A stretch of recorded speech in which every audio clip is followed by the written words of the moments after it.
Aquí. ¿Por qué no funciona el país, Rudy?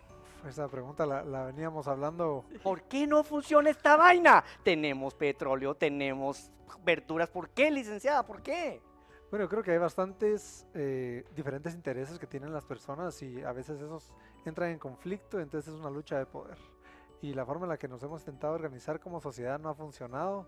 Tenemos leyes que tienen incentivos que a veces están hechos por quienes las escriben, perdón, están hechos para beneficiar a quienes las escriben y a veces es difícil pues tener un balance claro en esos incentivos.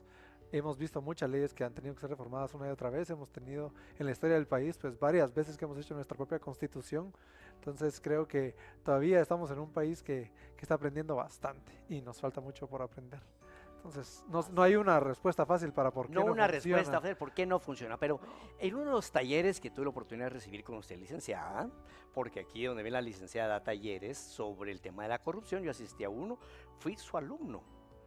Fui Así su es. alumno, licenciada, increíble, ¿no? ¿Quién Eso diría, ya es, no? ¿qué ves? Para que vea uno que siempre está renovando. Y en ese taller hablábamos acerca de la corrupción. ¿Cómo funciona la corrupción?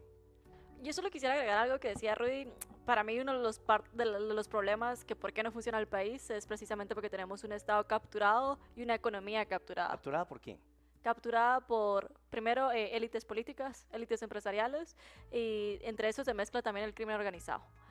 Con respecto a la economía, vemos de que es menos del 10% quienes concentran las principales ganancias económicas dentro del país, que hace que los procesos de desigualdad pues aumenten. Ahora, con respecto a la corrupción, habría que entender primero de que la corrupción se refiere a agentes o individuos o grupos que utilizan el poder público y los bienes públicos para beneficio privado. Yo quisiera que si algo nos sacáramos de acá de esta conversación es ese concepto, porque siempre tendemos a pensar que la corrupción somos todos y claro que nosotros todos podemos contribuir a la lucha contra la corrupción, pero la corrupción que mata, la que afecta, la que debilita la institucionalidad del país es provocada por esos grupos y esas personas que utilizan el poder para su propio beneficio. Estamos hablando de élites políticas. Repitamos, élites políticas, Élites, crimen organizado, y algunas élites económicas. Algunas élites económicas. Pero realmente es muy común decir que la corrupción es culpa de todos. ¿Qué participación tiene el ciudadano en el concepto de corrupción? ¿Tolerancia o participación? Yo creo que hay diferentes niveles y diferentes niveles de culpa en ese sentido, si queremos verlo así, o de responsabilidad, ¿verdad? Si queremos verlo un poquito más de manera positiva. Creo que todos tenemos una responsabilidad de realizar nuestros actos conforme se establecen las reglas, dentro de lo que cabe lo razonable y lo que encontramos como justificable y defendible frente a otras personas. Y creo que al mismo tiempo podemos fiscalizar a otras personas que están a cargo de hacerse o asegurarse que todos sigamos esas reglas. Entonces nosotros desde la ciudadanía tenemos ciertos procesos que tenemos que llevar a cabo, pero también los funcionarios tienen responsabilidades mayores porque ya se les depositó el poder a través de una delegación de voto o una asignación de un cargo público. Entonces ellos tienen su responsabilidad, es mucho mayor y ellos tienen que tener más cuidado a la hora de tomar decisiones. Decisiones que yo tomo como ciudadano a la hora de romper una ley es distinta a la que una persona que está en posibilidad de escribir una ley y lo hace de forma desviada y para beneficiar a ciertas personas. La posibilidad de escribir o de no escribir. Exacto. ¿Qué dejar fuera o qué incluir? ¿Qué dejar eso? Hablemos de la ley antimonopolios. 34 años sin escribirse. O la ley de aguas, 34 años sin escribirse. Marielos, ¿qué alternativa tiene el ciudadano? Manifestar, despotricar en las redes, rasgarse las vestiduras, insultar a todos los políticos en el Facebook. ¿Qué hacemos? Primero, la primera responsabilidad que tenemos es denunciar. Denunciar si nosotros estamos siendo víctimas de que algún funcionario público nos pida un soborno, ya sea porque queremos estar dentro de un proceso limpio para adquirir algún bien público o algún servicio. Además de denunciar también, tenemos que saber decir no cuando nos encontremos en estas posiciones. Y tercero, y para mí lo más importante, es exigirle a los partidos políticos, a los funcionarios y a nuestros representantes dentro del Congreso de que existan reformas que permitan cambiar el sistema que hoy favorece la corrupción. porque parece que cuando hablamos de corrupción siempre le damos toda la responsabilidad al ciudadano. Es cierto, el ciudadano tiene mucha capacidad de actuar, pero también hay que entender de que cuando hablamos de asimetrías de poder, el ciudadano está con un poder mucho más bajo que los funcionarios políticos, que los políticos, que el sistema de partidos políticos y que ciertas élites. Entonces, yo no le daría la responsabilidad por completo al ciudadano, porque si no solo nos vamos a quedar en campañas ciudadanas para decir que la corrupción es mala y que no cometamos actos de corrupción cuando sabemos de que se han hecho un montón de campañas y no han funcionado. Esto es un tema de sistema y hay que reformar el sistema. De una manera tajante. Yo le voy a decir una cosa. Hay países que son un poquito más severos en el manejo del tema corrupción. Singapur, por ejemplo. Usted bota un chicle y se va feo. Usted es narcotraficante y así sea el hijo del rey de España, tiene una pena severa.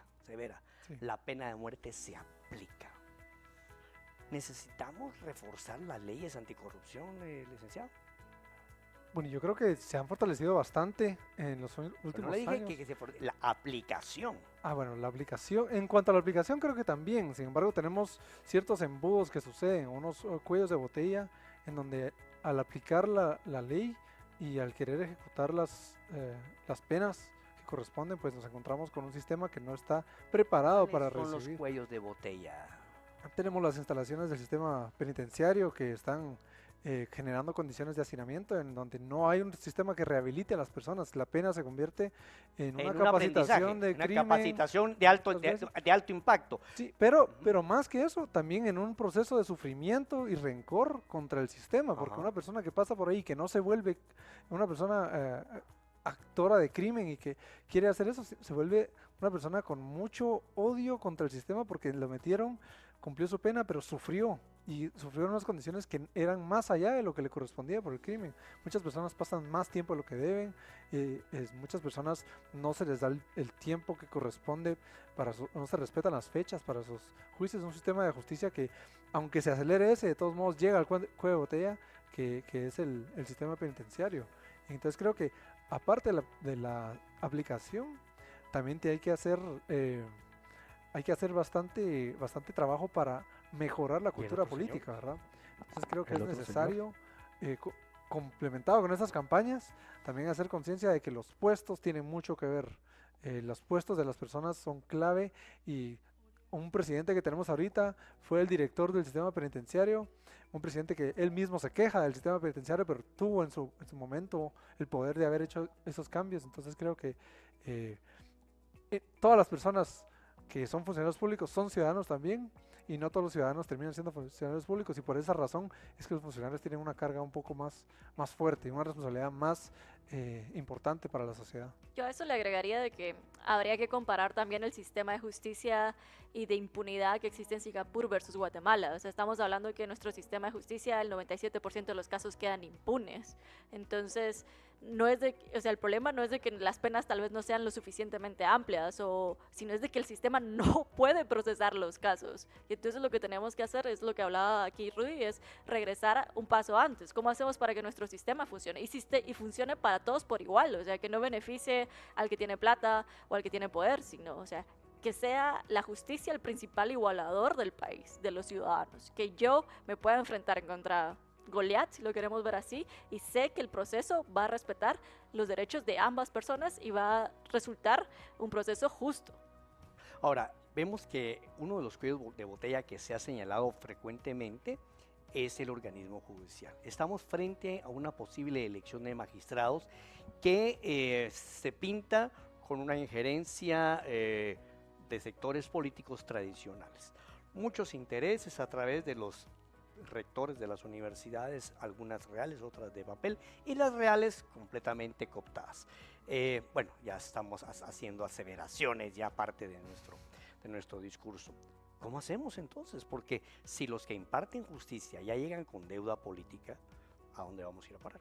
En el 2016 hubo un intento de reforma judicial propiciada y promovida por la CICIG y por diversas organizaciones de sociedad civil que precisamente pretendía fortalecer el sistema de justicia. Primero, dividir el área administrativa de la judicial. Segundo, tratar de promover a los jueces de manera meritocrática, que hubiera un crecimiento verdadero de los jueces dentro de su carrera judicial. O sea, no quiere decir de que va a entrar alguien cualquiera y va a tomar una magistratura, una alta magistratura, sino estamos viendo cómo los jueces que han logrado mantenerse de manera limpia dentro del proceso pueden optar a estas magistraturas. Entonces yo creo que lo principal para el próximo gobierno y para la ciudadanía después de la salida de la CICIG es retomar esas reformas al sistema de justicia que precisamente tenían la intención de fortalecerlo. Ahora, usted toca ahorita un tema que estamos viviendo. 3 de septiembre sale la Comisión Internacional en contra de la Impunidad oficialmente de Guatemala y nace la propuesta del presidente electo Alejandro Yamatei de crear una comisión nacional pero con algunas características similares. Licenciado Herrera, ¿cuál es su visión al respecto? ¿Cree que puede arrancar con buen pie esta nueva propuesta de lucha anticorrupción? Yo recibo cualquier propuesta que esté bien fundamentada con brazos abiertos. Creo que entre mayor inclusión se tenga, mayor participación de los técnicos que han estado trabajando en los últimos años en diferentes esfuerzos por fiscalizar, por transparentar los procesos y por mejorar las leyes que son el marco que nos da a nosotros nuestro espacio para trabajar. Creo que con que eso se incluya, tienen mejores probabilidades de ser una comisión con éxito. Creo que siempre se tiene que tener conciencia de que somos parte de un mundo y que hay muchas lecciones a aprender de parte de afuera y que también dentro de nuestro caso con la CICIG aquí en Guatemala tenemos mucho que aplicar para mejorar lo que se hizo anteriormente. Ya se fortalecieron varias de las leyes, se fortalecieron varias de las instituciones que están a cargo de la investigación para llevar a cabo para llevar los casos a las cortes. Creo que hay mucho que se podría rescatar y que se podría construir a partir de lo que tenemos como experiencia. Y creo que a partir de eso le puedo dar el beneficio a la duda. Sí, el momento que nos comience a cerrar puertas a la ciudadanía, a los medios, a ciertos sectores que demuestran su competencia técnica, entonces ahí me voy a comenzar a preocupar. Entonces, si todavía no lo ha dicho, pues todavía le puedo dar un poquito del beneficio a la duda. No sé si comparten ustedes eso Vamos a ver, conmigo. Marielos. Dice, alguien dice, se va la CICIG, se acabó la lucha contra la corrupción. ¿Será eso cierto? No, definitivamente no. Yo creo que la CICIG hizo un buen trabajo en despertar a una ciudadanía, en ayudarla a entender de que aquí el problema es la corrupción y que el camino es la lucha contra la corrupción. Creo que también se le dieron capacidades y se le trasladaron capacidades al MP a través de la FESI. Entonces vamos a tener un grupo capacitado para continuar con investigaciones en torno a la corrupción. Claramente se necesita el apoyo de la ciudadanía a esos funcionarios y también a los jueces que están haciendo bien su trabajo. Entonces yo no creo que se acabe la lucha contra la corrupción. Hemos perdido un gran aliado, que sí que era un gran aliado para la sociedad civil, pero aquí continuamos pues. Estoy de acuerdo. ¿En qué falló la CICIG? Yo creo que tuvo mucho apego a su función principal, que era ser una entidad técnica que iba a apoyar en las investigaciones, y conforme surgieran las investigaciones y hubiera suficiente soporte para llevar un caso al ámbito público y a hacer las denuncias que competía, pues le correspondía presentarlas. Pero eso también significa obviar tiempos políticos y obviar cierto contexto que le podía jugar en contra. ¿Y por qué jugar en contra? Porque el marco dentro del cual fue construida la CICIG fue hecha con ciertos candados o ciertos actores que son lo que en inglés se llama gatekeepers, son unos guardianes de poder, un guardián de entrada o salida. Y en este caso lo que no se previó fue, o no se previó en detalle, creo yo, es que podía llegar a investigar un caso que fuera a investigar a la misma persona, a la misma entidad, a los mismos grupos que estaban a cargo de restablecer su permanencia. Entonces, al tener ese choque y ese conflicto tan claro, no se le blindó suficiente y cayó en la situación en la que, bueno, hay evidencia para presentar este caso. Lo que pasa es que el caso es contra la persona que tiene que firmar para que nos renueven. Entonces, ellos tenían que decidir, somos una entidad política y esperamos cuando es que nos conviene, o somos una entidad técnica y lo presentamos cuando esté la evidencia. Ellos se fueron por esa opción de presentar la evidencia cuando estuviera lista y estaba más allá de sus manos porque fueron una entidad que respetó ese origen que era un origen técnico. Bueno, ese es un punto de vista, Marielos.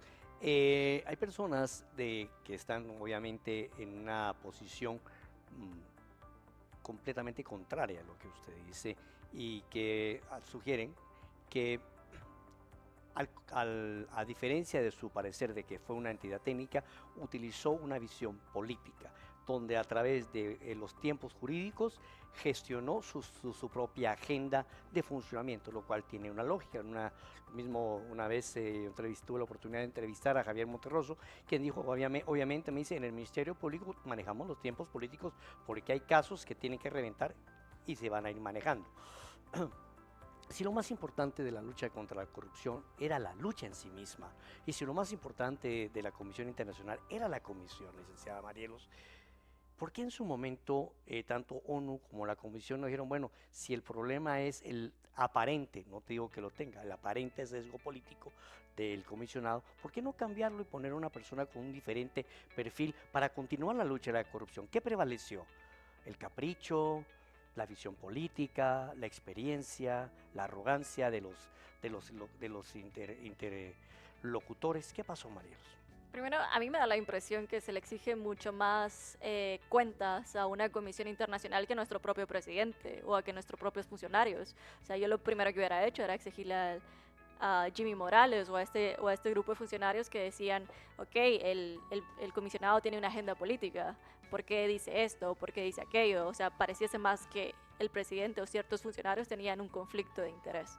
Entonces... Pero en aras, imagínense, solo les pregunto a los dos, en aras de la continuidad de la lucha en contra de la corrupción. Si hubieran cambiado un actor, solo imagínense, usted conocía McAllen, ¿en qué estado de Estados Unidos? Minnesota. Minnesota Conservative School. Un lugar conservador, serio, bueno, imagínense. Hubieran traído a, ¿cómo se llamaba el fiscal gringo? El hindú, Bejara. No lo conozco. Bueno, hubieran traído un señor de origen de una postura conservadora, pero con una visión frontal de combate contra la corrupción. ¿No cree usted que tendríamos si sigue el día de hoy? Pues yo creo que sí. Se le hubiera muerto el discurso a los opositores. Yo creo que sí, ¿no? Porque entonces ahí se le hubiera reconocido como una entidad técnicamente política, porque entonces ya no estaba diciendo que si hay evidencia hay que sacarla, sino que hay que esperar, y también si hay un choque político entre este actor y este otro actor, hay que sacarlo del contexto y meter uno más políticamente correcto. Yo creo que no es así. Yo creo incluso uno técnico, alguien que mire, si usted tiene vinculaciones en su pasado con una organización y ha sido militante de una organización, pues obviamente usted tiene eso que cargarlo, ¿verdad? A eso me voy yo, a eso voy yo. Y cualquier persona que hubiéramos traído hubiera tenido un bagaje, ¿verdad? Algún clavo hubiera tenido. Siempre hubiera tenido una historia, no necesariamente, y esa historia, dependiendo de quién lo está juzgando, va a ser beneficiosa para la comisión o perjudicaría su misión. Entonces yo creo que en ese sentido yo no estoy en condiciones para decir quién sí debería estar o quién no debería estar. Reconozco que esa podría haber sido una opción, pero ahí hubiera dicho, esa es una entidad política. Y en cuanto a capacidad técnica, ya a lo que me refiero, si era una comisión contra la impunidad en sí es un tema de justicia solamente, no es corrupción, que es un tema más amplio. Corrupción es un sistema completo, que es el Estado capturado que veníamos hablando anteriormente, o que mencionó Marielo específicamente. Entonces yo creo que el ámbito en el que comenzó era, bueno, contra la impunidad. Y la impunidad es justicia. ¿Quién queremos? Abogados que litiguen o que practiquen en temas de justicia, ¿verdad? Que estuvieron en cortes, que conozcan sistemas comparativos o que hayan hecho... Que tengan capacidad de análisis en la investigación. Marielos, en el tema de los estados capturados, ¿verdad? Vemos